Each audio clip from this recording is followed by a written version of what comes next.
খলিফা নির্বাচনের 4 পদ্ধতি। পদ্ধতি নাম্বার 1, খলিফার নাম ইশারা ইঙ্গিতের মাধ্যমে বলে যাওয়া। পদ্ধতি নাম্বার 2, জীবিত খলিফা পরবর্তী খলিফার নাম ঘোষণা করে যাওয়া। পদ্ধতি নাম্বার 3, জীবিত খলিফা জীবদ্দশায় শুরা কমিটি গঠন করে যাওয়া, তাদেরকে দায়িত্ব দিবে আমি ইন্তেকালের পর তোমরা কমিটি মিলে পরবর্তী খলিফা নির্বাচন করবা। পদ্ধতি নাম্বার 4, মুসলমান খলিফা শূন্য হয়ে যাবে, তখন অভিজ্ঞ ব্যক্তিরা এক ব্যক্তির কাছে গিয়ে বায়াত হবে, অন্যরাও তার কাছে বায়াত হবে। এটা হলো 4র্থ পদ্ধতি। পদ্ধতি নাম্বার 1, খলিফার কথা ইঙ্গিতে বলে যাওয়া। নবীজির জীবদ্দশায় নবী ইঙ্গিতে বুঝিয়ে গেছেন আমার পরে কে হবে খলিফা। ইন্তেকালের আগে ইমামতি করার জন্য নবীজি মসজিদের উদ্দেশ্যে রওনা করবে। মসজিদ বেশি দূরে না, পর্দা সরাইলেই মসজিদ। নবীজি তৈরি হলেন, বুখারীর বর্ণনা। নবীজি বেহুশ হয়ে গেলেন।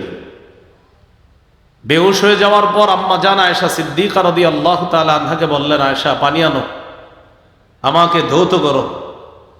পানি আনলেন, নবী নিজে ধৌত করলেন। করার পর নবীজি রওনা করছে মসজিদের উদ্দেশ্যে, তিনি আবার বেহুশ হয়ে গেলেন 2 বার।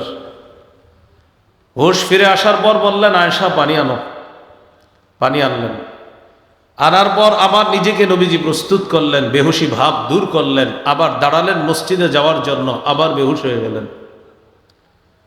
3য়-বার বেহুশ হওয়ার পর হুশ ফিরে আসার পর বললেন, আয়েশা পানি আনো। পানি আনলেন। আনার পর রাসূলুল্লাহ সাল্লাল্লাহু আলাইহি ওয়াসাল্লাম আবার নিজেকে তৈরি করলেন মসজিদে যাওয়ার জন্য। 4র্থবার আবার বেহুশ হয়ে গেলেন। এখান থেকে একটা শিক্ষা, আল্লাহ রসুলের জীবনের শেষ মুহূর্তেও নামাজের প্রতি তার কতটা আগ্রহ, নামাজের প্রতি আল্লাহ রসুল সাল্লাল্লাহু আলাইহি সাল্লামের কি পরিমাণ আগ্রহ। বারবার বেহুশ হচ্ছে, সাহাবায়ে কেরাম অপেক্ষা করতেছে ইমাম সাহেব আসবে, আমরা নামাজ পড়ব। রাসূলুল্লাহ সাল্লাল্লাহু আলাইহি সাল্লাম 4র্থবার হুশ ফিরে আসার পর বললেন, মুরু আবা বকরিন ফাল্যুসাল্লি বিন নাস, আবু বকরকে তোমরা বলো আবু বকর যেন নামাজ পড়ায়। এই হাদিস থেকে ইঙ্গিত, আমার অনুপস্থিতিতে আবু বকর নামাজ পড়ানো, এর দ্বারা উদ্দেশ্য হলো নবী যে দায়িত্ব পালন করেন এই দায়িত্ব আবু বকরকে দেওয়া। এর মানে আমার অনুপস্থিতিতে গুরুত্বপূর্ণ দায়িত্বের ভারটা আবু বকরই গ্রহণ করবে, আবু বকরই সেই দায়িত্ব পালন করবে। এটা ইশারা, এটা ইঙ্গিত। তাহলে এখান থেকে বোঝা যায় যে আমার পরে তোমাদের প্রধান দায়িত্বশীল হবে আবু বকর, কারণ নামাজের মতো এত গুরুত্বপূর্ণ বিষয় আমি আবু বকরকে দায়িত্ব দিচ্ছি। এই হলো ইশারা। আর এক হাদিসে রাসূল সাল্লাল্লাহু আলাইহি সাল্লাম স্পষ্ট বলেই দিয়েছে, ফাকতাদু বিল্লাযাইনি মিন বাদি আবি বকর ওয়া উমর, আমি না থাকলে আমার পর তোমরা অনুসরণ করবা 2 জনের, আবু বকর এবং ওমরের। বিভিন্ন হাদিস দ্বারাও বোঝা যায় যে আমার পরে অনুসরণীয় ব্যক্তি হবে প্রথমে আবু বকর, পরে ওমর। হাদিস যারা পড়াশোনা করেন সেখানে পাবেন, আমি আবু বকর ওমর। খরাজা রাসূলুল্লাহ ওয়া আবু বকর ওয়া উমর, দাখালা রাসূলুল্লাহ ওয়া আবু বকর ওয়া উমর, সাইদা রাসূলুল্লাহ ওয়া আবু বকর ওয়া উমর। আবু বকর ওমর বের হয়েছে, নবীজি আবু বকর ওমর প্রবেশ করেছে, নবীজি আবু বকর ওমর পাহাড়ে চড়েছে, নবীজি আবু বকর ওমর ওই জায়গায় বসেছে।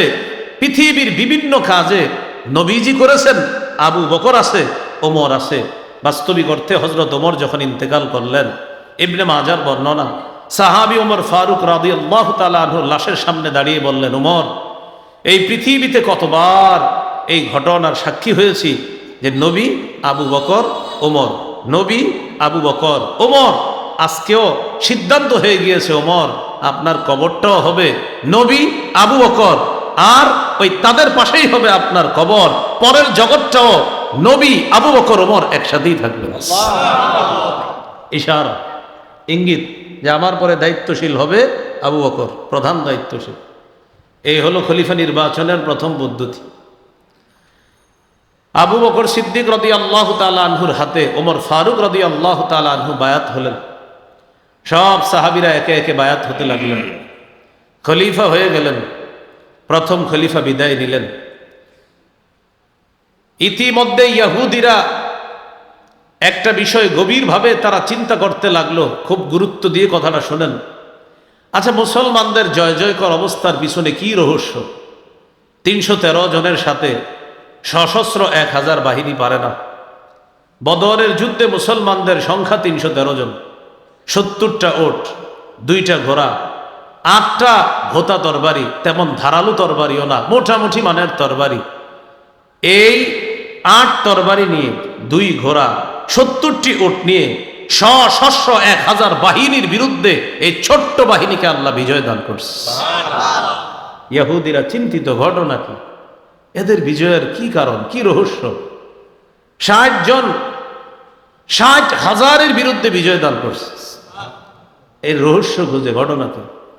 আর্মানিয়ার প্রেসিডেন্ট মাহমান 80,000 সৈন্য তার আশেপাশে, খালিদ ইবনুল ওলীদ 10 জন নিয়ে 80,000-এর বিরুদ্ধে আল্লাহ বিজয় দান করছে। রহস্য কি? মুসলমান এত পারে কেন? ইহুদিরা চিন্তিত। ইহুদিরা চিন্তা করতে করতে একটা বিষয় বের করছে, মুসলমানদের এই জয় জয়কর অবস্থার পিছনে অন্যতম এক কারণ হলো একতা। বলেন কি? একতা। তাহলে আজকের আলোচনার মূল জায়গা পেয়ে গেলাম, একতা। এবার ইহুদিরা চিন্তা করতে লাগলো, তাদেরকে হারাতে হলে তাদের একতা নষ্ট করতে হবে। একতা নষ্ট করব কি দিয়ে? অস্ত্র দিয়ে না, বরং বুদ্ধিভিত্তিক যুদ্ধ দিয়ে তাদের একতা নষ্ট করতে হবে। তাহলে আজকের আলোচনার 2টি গুরুত্বপূর্ণ অংশ পেয়ে গেলাম আমরা। বলেন তো, ইহুদিরা কি নোটিশ করলো? মুসলমানদের জয় জয়কর অবস্থার পিছনে অন্যতম কারণ কি? এটা নষ্ট করতে হবে অস্ত্র দিয়ে না, বুদ্ধি দিয়ে।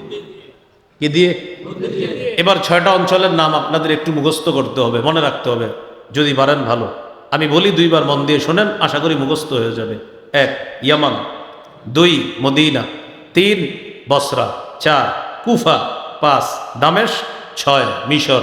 আমি আবার বলছি, 1 ইয়ামান, 2 মদিনা, 3 বসরা, 4 কুফা, 5 দামেশ, 6 মিশর। এই 6টা অঞ্চলের নাম মুখস্থ মনে রাখলে আলোচনাটা আমরা ইনশাল্লাহ খুব সহজে বুঝে আসবে, এবং এদিক সেদিক তাকানো যাবে না, একদম মন দিয়ে তাকায় থাকেন এদিকে, আর মন দিয়ে আলোচনাটা শুনেন। মুসলমানদের একতা নষ্ট করতে হবে বুদ্ধি দিয়ে। সিদ্দিকে আকবর রাদিয়াল্লাহু তাআলা আনহুর জামানা শেষ হলো, খলিফা হলেন ওমর ফারুক রাদিয়াল্লাহু তাআলা আনহু। আর আমরা জেনেছি খলিফা নির্বাচনের 2য় পদ্ধতি জীবিত খলিফা, পরবর্তী খলিফার নাম ঘোষণা করে যাওয়া। আবু বকর সিদ্দিক রাদিয়াল্লাহু তাআলা আনহু জীবদ্দশায় ঘোষণা করেছেন, এই পৃথিবীতে আমার চোখে এই মুহূর্তে আমি চলে যাওয়ার পর ওমরের চাইতে যোগ্য মানুষ আমি দেখি না, তা আমি ওমরের নাম ঘোষণা করে গেলাম। এ ব্যাপারে আলোচনা আছে অবশ্যই। হযরত ওমর ফারুককে নিয়ে 2-1 জন একটু অভিযোগ করেছিলেন, হুজুর আমিরুল মুমিনিন আবু বকর সিদ্দিক রাদিয়াল্লাহু তাআলা আনহু বলছিলেন, খলিফা আপনি যদিও ওমরের নাম বলছেন একটু রাগ বেশি। 2-1 জন এই কথাটা বলছে। আবু বকর সিদ্দিক রাদিয়াল্লাহু তাআলা আনহু বলেছিলেন, ওমর ঠান্ডা হয় আল্লাহর জন্য, ওমরের রাগ হওয়া এটাও আল্লাহর জন্য। ওমর ফারুক রাদিয়াল্লাহু তাআলা আনহুর জামানা চলতেছে, ইহুদিদের বুদ্ধিও চলতেছে। ইয়ামানে এক ইহুদির জন্ম, সনআ নামক এলাকায়। ওই ইহুদির নাম আব্দুল্লাহ ইবনে সাবা। কি নাম? ইবনে সাবা ইহুদিদের বড় আলেম। ইয়ামানের এই ইহুদি আব্দুল্লাহ ইবনে সাবাও চিন্তা ভাবনা করে এটাই পেয়েছে, মুসলমানদের একতা, এটা হলো তাদের অন্যতম একটা বড় শক্তি। এই একতা নষ্ট করতে হবে বুদ্ধি দিয়ে। সে বুদ্ধি অলরেডি মাথার মধ্যে এনে ফেলেছে, এবং সে তার বুদ্ধি প্ল্যান সব সেট করে ফেলেছে। বাকি এখন শুধু এই প্ল্যান বাস্তবায়ন করার পালা। ইবনে সাবা চিন্তা করলো, আবু বকর সিদ্দিক রাদিয়াল্লাহু তাআলা আনহু নরম মানুষ হলেও ওমর ফারুক তখনও দুনিয়াতে বেঁচে আছে, আবু বকর সিদ্দিকের জামানায় কিছু করা যাবে না।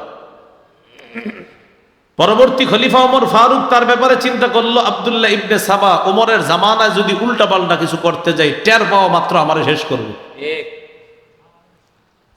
আব্দুল্লাহ ইবনে সাবা অপেক্ষায় রইল, দেখি ওমরের পরের খলিফা কে হয়। ওমর ফারুক রাদিয়াল্লাহু তাআলা আনহু শহীদ হলেন। শাহাদাতের আগে 6 জনের একটা কমিটি গঠন করে গেলেন। বলে গেলেন, আমার পরে তোমরা পরবর্তী খলিফা নির্বাচন করবা, তবে আমার ছেলে আব্দুল্লাহ ইবনে ওমরকে করবা না। এটাও বলে দিলেন, আমার পরের খলিফা তোমরা 6 জন নির্বাচন করবা, তবে এই 6 জন নির্বাচন করবা, বাকি আমার ছেলে আব্দুল্লাহ যেন খলিফা না হয়, এটা বলে দিলেন। তোমাদের নির্বাচিত ব্যক্তিরা যেন আমার ছেলে আব্দুল্লাহ না হয়। ওমর ফারুক রাদিয়াল্লাহু তাআলা আনহু শহীদ হলেন। 6 জন পরবর্তী খলিফা নির্বাচন করলেন, সহজ সরল সভ্য ভদ্র নম্র দয়ালু সাহাবী উসমান গনি রাদিয়াল্লাহু তাআলা আনহু। উসমান গনি রাদিয়াল্লাহু তাআলা আনহুর অসংখ্য অগণিত গুণাবলীর মধ্যে সুন্দর একটা গুণ হলো তিনি খুব নরম প্রকৃতির দয়ালু মানুষ ছিলেন। এই দয়ালু মানুষ হওয়াটাকে আব্দুল্লাহ ইবনে সাবা দুর্বলতা হিসাবে গ্রহণ করল। মনে আসেনি 6টা অঞ্চল? 1 নাম্বার ইয়ামান, ইয়ামানের আব্দুল্লাহ ইবনে সাবা ইহুদি। উসমান গনি যখন খলিফা হলেন, উসমান গনির দয়ালু হওয়াটাকে দুর্বলতা হিসাবে গ্রহণ করে আব্দুল্লাহ ইবনে সাবা ইয়ামান থেকে চলে আসলো মদিনায়। মদিনায় আসার পর মসজিদে নববীর মধ্যে সবার সামনে সে ঘোষণা করলো, আমি ইহুদি ধর্ম ছেড়ে আমি মুসলমান হয়ে গেলাম। আসলে এটা মুসলমান না, বরং মুসলমানের লেবাস ধরছে। লেবাসদারি মুসলমান হওয়ার পর প্রচুর ইবাদত বন্দিগি করে, এত পরিমাণ ইবাদত বন্দিগি করে সবার কাছে সে জনপ্রিয় একজন আবেদ, আল্লাহর ওলি হিসাবে প্রতিষ্ঠিত হয়ে গেল। খুব ভালো মানুষ। সে বুঝতে পারলো আমি এখন তুমুল জনপ্রিয় একজন ব্যক্তি। একদিন ওসমান গনি রাদিয়াল্লাহু তাআলা আনহুর কাছে গিয়ে বললেন, আমিরুল মুমিনিন, আপনার কাছে একটা কথা। আপনি যদি মদিনার ছোট্ট একটা দায় দায়িত্ব আমারে দিতেন, মানুষ যেই পরিমাণ আমারে বিশ্বাস করা শুরু করছে, আমি দায়িত্বটা খুব সুন্দরভাবে পালন করতাম যদি আপনি মদিনার ছোট্ট কোনো একটা দায়িত্ব আমাকে দিতেন। হযরত ওসমান গনি তার এই কথা শুনে বললেন, তোমার কথা থেকে ইহুদিবাদের গন্ধ বের হচ্ছে। কি বের হচ্ছে? গন্ধ বের হচ্ছে। নবীজির সাহাবীদের দিল কি পরিমাণ সাফ থাকলে কত সহজে বুঝে ফেলছে।